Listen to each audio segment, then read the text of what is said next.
लालचंद, लोकसभा के बाद राज्यसभा से भी वक्फ संशोधन बिल जो है पास हो गया है। 13 घंटे एक तीखी बहस हमने देखी है। इससे पहले लोकसभा में भी लगभग 12 घंटे एक तीखी बहस हमने देखी। फिलहाल इस बिल के पास होने के बाद लखनऊ में किस तरह की प्रतिक्रिया देखने को मिल रही है, खासकर मुस्लिम समाज में किस तरीके की भावना इस संशोधन बिल के पास होने के बाद देखने को मिल रही है?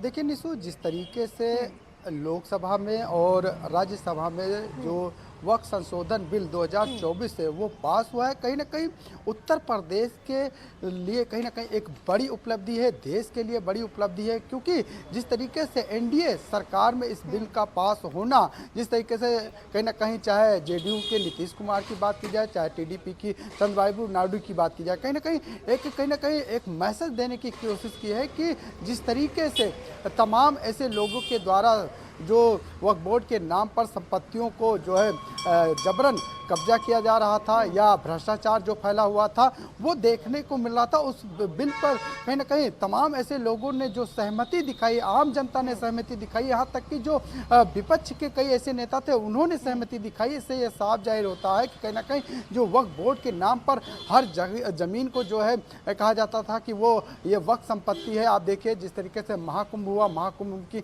जमीन को कहा गया कि ये वक्फ की संपत्ति है। अगर राजधानी लखनऊ की बात करें तो राजधानी लखनऊ में इंदिरा भवन की बात करें, जवाहर भवन की बात करें, यहाँ तक कि विधानसभा की बात करें तो तमाम वक्फ बिल से जुड़ी है एक बड़ी खबर सामने आ रही है, जहां यूपी में अवैध वक्फ संपत्तियां जब्त होंगी। बड़ी खबर आपको बताया, जिला अधिकारियों को अभियान चलाने के निर्देश दिए गए हैं। राजस्व अभिलेखों में 2963 वक्फ संपत्तियां दर्ज है। अवैध वक्फ संपत्तियों पर अब कार्रवाई होगी। सरकारी जमीन वक्फ नहीं हो सकती है, ये कहा गया है। किसी के दान संपत्ति को ही वक्फ संपत्ति जो है माना जाएगा।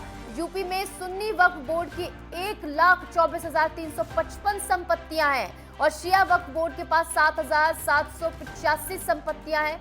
अभिलेखों में सुन्नी की बात करें तो वक्फ बोर्ड की 2,533 संपत्तियां दर्ज है और शिया वक्फ की 430 संपत्तियां ही दर्ज है। तो कुल मिलाकर आप डिफरेंस समझ सकते हैं कितना ज्यादा है।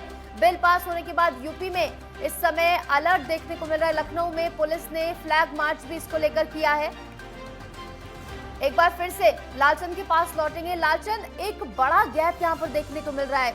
आप एक बार फिर से बता दूं कि सुन्नी वक्फ बोर्ड के पास 1,24,355 संपत्तियां, वहीं शिया वक्फ के पास 7,785 संपत्तियां, लेकिन जो दर्ज संपत्तियां हैं वो इसके मुकाबले बहुत कम है कि सुन्नी के पास 2,533 है तो वहीं 430 शिया वक्फ के पास है। तो आप समझते हैं कि हजारों प्रॉपर्टीज का डिफरेंस यहाँ पर है, जिसे अब खंगालने का काम किया जाएगा, पूरा ब्यौरा निकाला जाएगा इसको लेकर।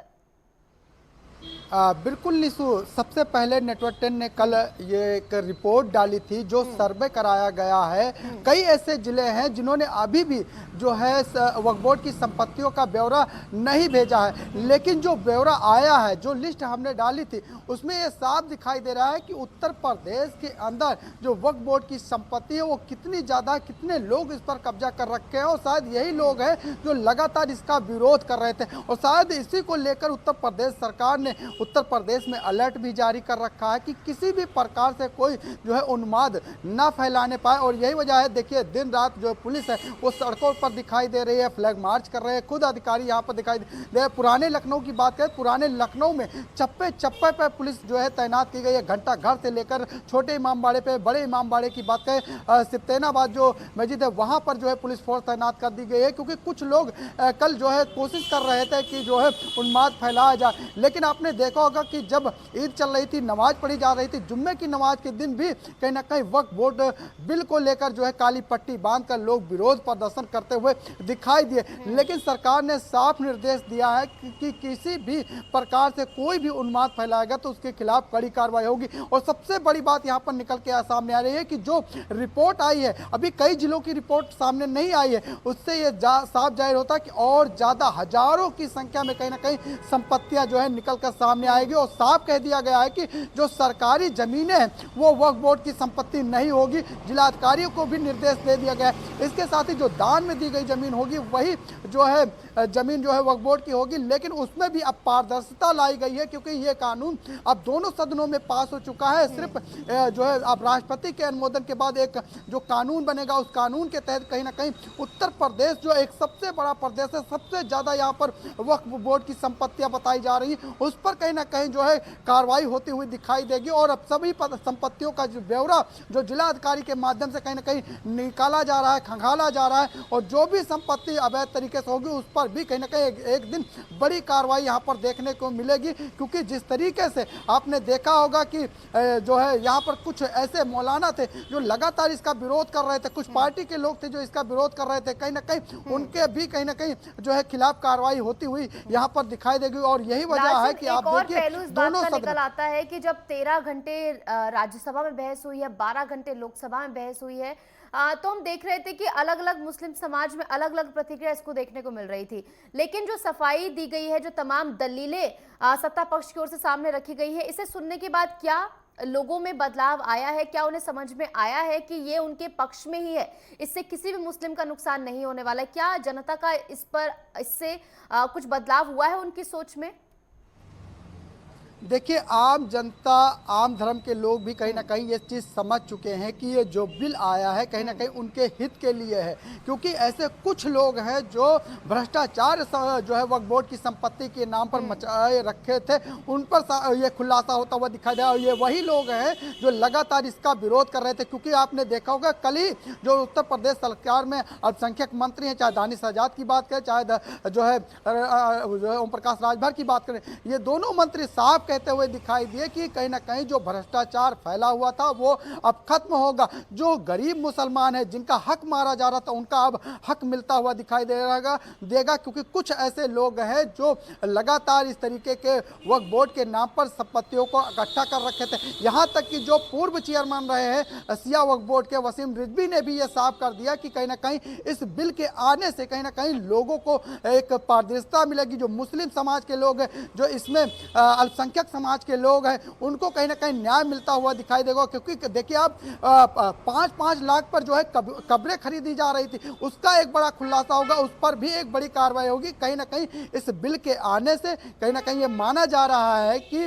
लोगों को काफ़ी जो है यहाँ पर सुविधा मिलने वाली, तमाम मुस्लिम अल्पसंख्यक समुदाय के लोगों को एक फायदा मिला। क्योंकि गरीब तबके के लोगों को कहीं ना कहीं जो है ये सुविधा नहीं मिल पा रही थी, लेकिन अब कहीं ना कहीं उनको भी उनका हक मिलता हुआ दिखाई देगा। जो लोग भ्रष्टाचार कर रखे हैं, जो तमाम जमीनों पर कब्जा कर रखे हैं, उनके खिलाफ भी कार्रवाई होती हुई दिखाई देगी। क्योंकि ऐसे मौलाना है जो वो मांग कर रहे थे कि हाँ जो है वक्फ बोर्ड जो है आना चाहिए, बिल पास होना चाहिए, लेकिन कुछ ऐसे लोग थे, चाहे वो कुछ राजनीतिक पार्टी के लोग रहे हों और चाहे यह कहा जा सकता है कि कुछ मुस्लिम जो है मौलाना रहे हों, वो इसका विरोध करते हुए दिखाई दे रहे हैं। उन्हीं विरोध के चलते कहीं ना कहीं उत्तर प्रदेश में सुरक्षा व्यवस्था के कड़े इंतजाम भी किए गए हैं और इसका लोग स्वागत करते हुए दिखाई दे रहे हैं। खंगाल लिया गया, लेकिन कार्रवाई कब से शुरू होगी?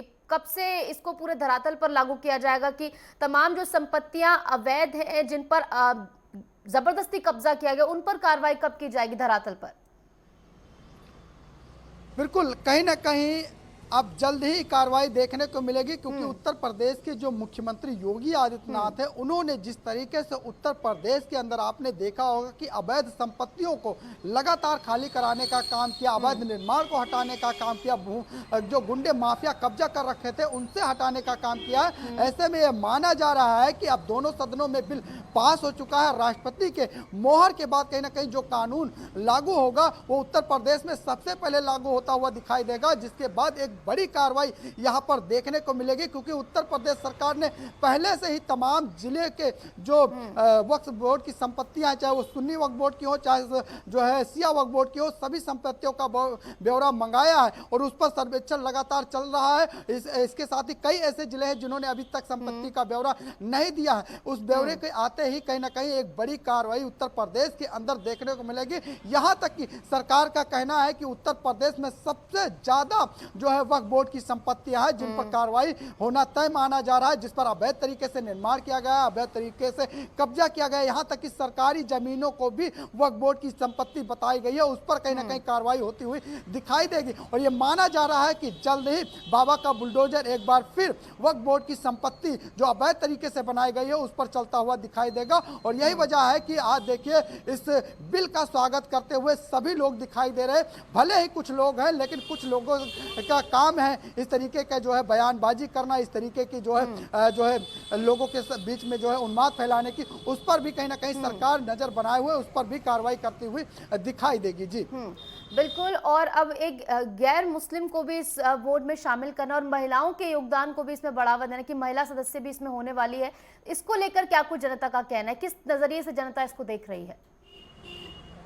देखिए, अगर हम पूरे इस बिल की बात करें जो वक्फ संशोधन बिल 2024 है, कहीं ना कहीं इस बिल के आने से एक पारदर्शिता सामने आएगी। क्योंकि देखिए जिस तरीके से देश के प्रधानमंत्री नरेंद्र मोदी ने कल ही जब दोनों सदनों में बिल पास हुआ तो उसके बाद प्रधानमंत्री ने कहा कि जो सामाजिक, आर्थिक और न्याय और पारदर्शिता की दिशा में एक महत्वपूर्ण जो है ये कदम बताया है, तो कहीं ना कहीं इससे एक पारदर्शिता आएगी और जो सामाजिक, आर्थिक और न्याय की लोगों की आस थी वो भी कहीं ना कहीं लोगों में अब जागी है। और यही वजह है कि दो दूसरे की संपत्ति को अपनी संपत्ति बताते थे, आज वो संपत्तियों का ब्यौरा निकाला जा रहा है। उस ब्यौरे के आधार पर एक कड़ी कार्रवाई होती हुई यहाँ पर दिखाई देगी। क्योंकि अगर हम बात करें राजधानी लखनऊ की, यहाँ तक कि विधानसभा को उन्होंने वक्फ बोर्ड की संपत्ति बता दी थी, यहाँ तक कि इंदिरा भवन, जवाहर भवन जो सरकारी बिल्डिंग है जहाँ पर सरकारी कार्यालय, उसको उन्होंने जो है वक्फ बोर्ड की संपत्ति बता दी थी। तो कहीं ना कहीं इस पर भी एक बड़ी कार्रवाई होती हुई दिखाई देगी और तमाम वो रिपोर्ट तैयार की जा रही है। क्योंकि जिस तरीके से उसमें बोर्ड के अंदर जो सदस्य बनाए गए हैं, कहीं ना कहीं उनकी भी जो भागीदारी होगी वो भी जो है एक पारदर्शी तरीके से होगी, जिससे कि किसी पर भी उंगली ना उठने पाए। तो जाहिर सी बात है कि इस बोर्ड बिल को लेकर कहीं ना कहीं लोगों में पहले जो निराशा थी वो दिखाई दे रही थी, लेकिन कहीं ना कहीं जब चीज़ें सामने आई हैं, वो जिस तरीके से दोनों सदनों में चर्चा हुई है, भले ही विपक्ष विरोध लगातार करता हुआ दिखाई दे रहा हो, लेकिन कहीं ना कहीं लोगों ने उस चीज़ों को देखना और समझा कि किस तरीके से ये बिल फायदेमंद है, किस तरीके से कार्रवाई जो है वो की जा रही है। ब्यौरा खंगालने का काम जो है शुरू हो चुका है, सिलसिला शुरू हो चुका है, देखना होगा किस तरीके से कार्रवाई आगे होती है। फिलहाल बहुत बहुत शुक्रिया लालचंद हमारे से जुड़ने के लिए और तमाम जानकारी हमारे साथ साझा करने के लिए।